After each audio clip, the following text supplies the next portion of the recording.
What's going on, everyone? Welcome to the channel. Remember a couple days ago when I said this?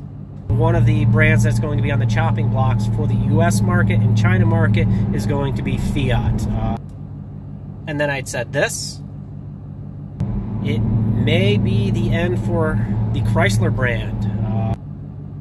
Well, today's Friday, June 1st. Daddy Sergio had his meeting with the investors and laid out his 5-year plan, so we got an update for you. I got bullet points written down, ready to go, so stay tuned.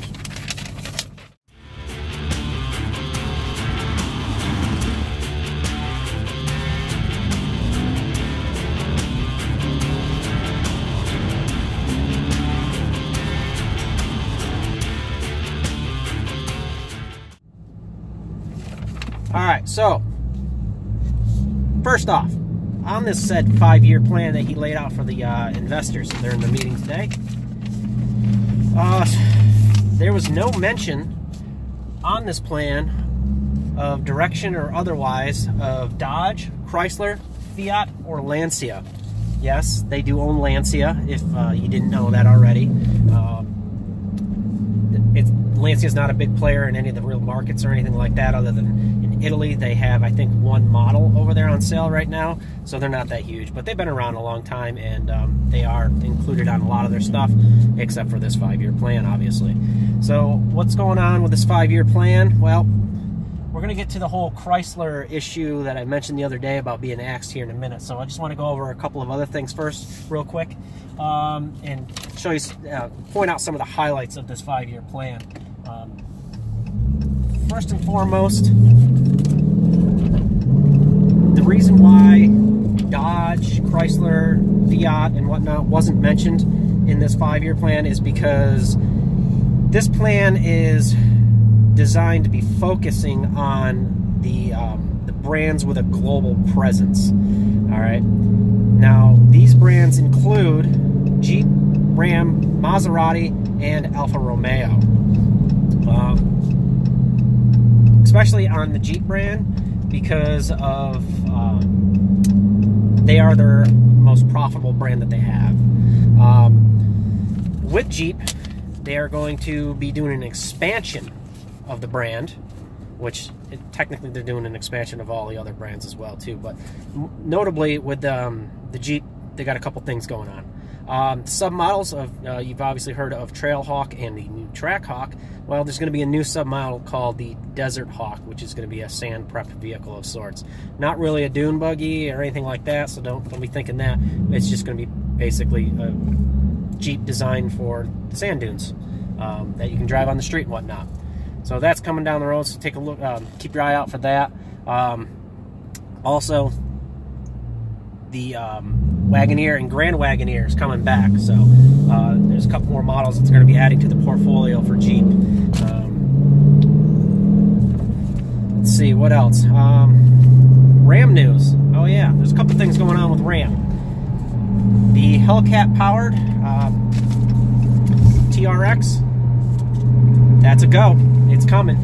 Don't know exactly when, but it's coming. It's been been given the green light, so that's on its way.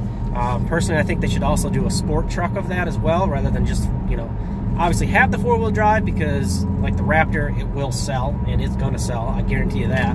But I think they should also do like a sport version of that truck as well. It's 2-wheel drive, maybe a little lower to the ground, more performance oriented, kind of like what the SRT10 Viper powered truck was, but a more updated version of it with the Hellcat motor. That'd be cool to see, but obviously that's not really anything that's in the works.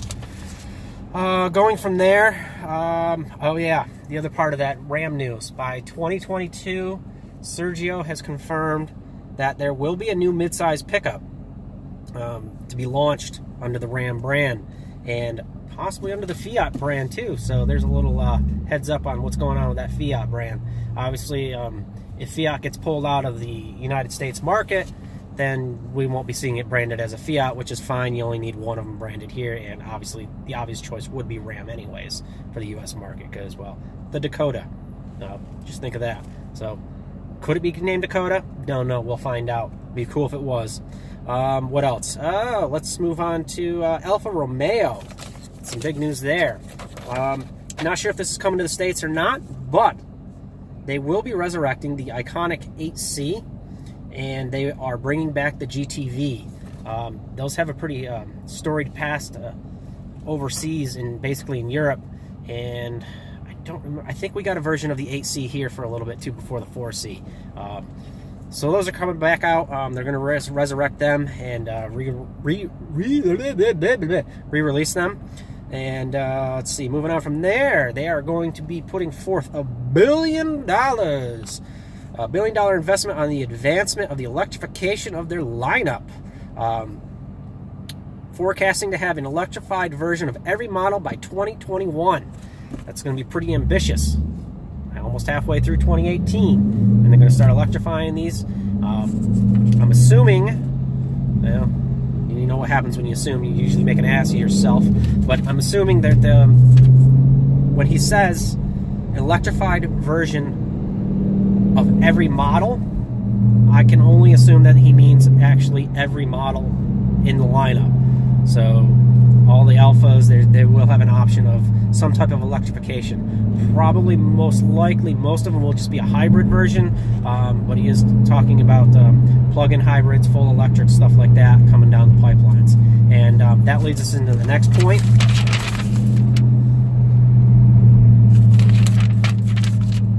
Ferrari will still be supplying the engines for Maserati, which is what they do now. Most everybody knows that the Ferrari has been supplying the Maserati motors, or a version of their, the Ferraris have been put in Maseratis. So they're still going to be supplying those for Maserati, but in addition to that, they're going to be supplying hybrid, plug-in hybrid, and pure electrification power plants for the for future, almost got into an accident, for future Maseratis. So look for that coming down the pipeline soon. That's obviously going to play a part in coming out with the every model electrification plan that he had already mentioned. Okay, where does that leave it? Okay, all right, so that brings us to what's going on with, and why he didn't mention really anything about Dodge, Chrysler, too much about Fiat. He did mention the mid-size pickup possibly for Fiat, and Lancia. Well,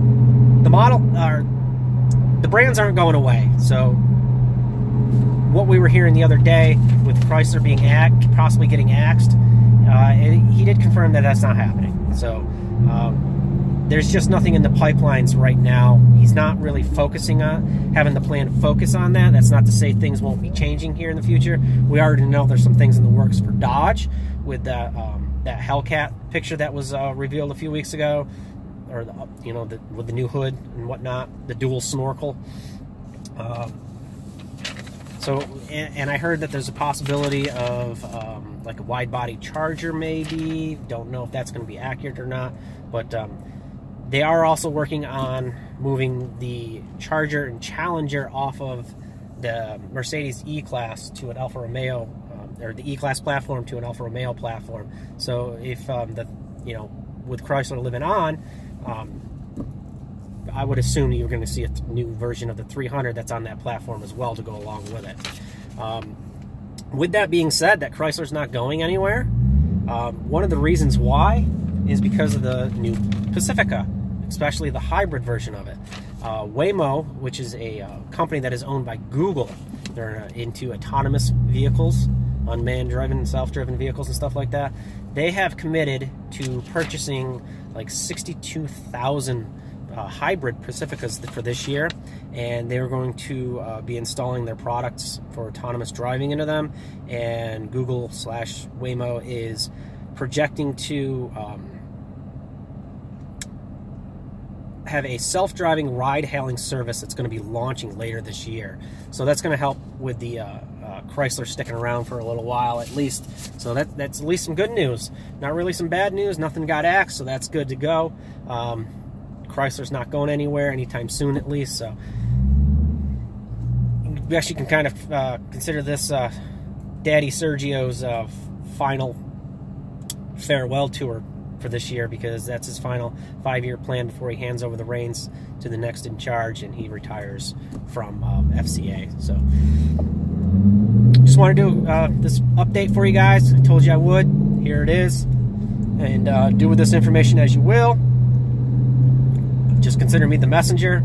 And I hope you guys are having a lovely day. It is, like I said, Friday. I'm going to be going to Cars and Coffee tomorrow, so I can't wait for that. And I really appreciate you guys stopping by, watching my videos. And don't forget to follow on Instagram and at Twitter at Offbeat Motors. And like, comment, subscribe here on YouTube as well. So really appreciate you guys. Catch you guys next time around.